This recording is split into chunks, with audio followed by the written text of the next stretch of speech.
মধ্যরাতে একদল দুষ্কৃতী হানা দেয় কিম কার্দাশিয়ানের হোটেল রুমে।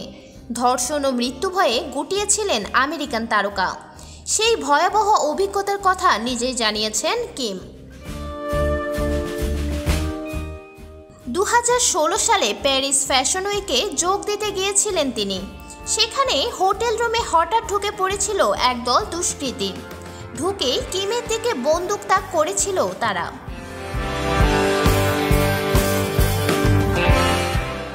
কিমের কাছ থেকে সেই রাতে $60 লাখ গহনা ছিনিয়ে নিয়েছিল তারা। সম্প্রতি প্যারিসের আদালতে ঘটনার বিশদ বিবরণ দিয়েছেন আমেরিকান তারকা। দুষ্কৃতীরা যে স্রেফ চুরির উদ্দেশ্য নিয়ে হানা দেয়নি তা প্রথমে বুঝতে পারেননি কিম। সেই রাতে কিমের পরনে ছিল শুধুই একটি তোয়ালে। দুষ্কৃতী ঢুকেই তার মুখ বেঁধে দিয়েছিল। কিম বলেছেন, আমি নিশ্চিত ছিলাম এরা আমাকে ধর্ষণ করবে। মনে হয়েছিল আজই আমার মৃত্যু হবে।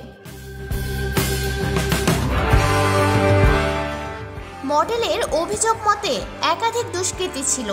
তারা সবাই পুলিশের বেশে হোটেলে ঢুকেছিল। প্রথমেই কিমের ঘরে ঢুকে তার হাতে হাত কড়া পরিয়েছিল। একজন দুষ্কৃতী কিমকে টানতে টানতে বাথটাবে নিয়ে যাওয়ার কথা বলেছিল। এমনই কানে এসেছিল তার। তখনই কিমের মনে হয়েছিল হয়তো কোনো সন্ত্রাসী হামলার কবলে পড়েছেন তিনি। তিনি ভাবেননি প্যারিস থেকে জীবিত অবস্থায় আমেরিকায় ফিরতে পারবেন। তখনই পরিবারের কথা ভেবে প্রার্থনা শুরু করে দিয়েছিলেন কিম। যে ঘটনা এখনো মনে পড়লে আটকে ওঠেন তিনি।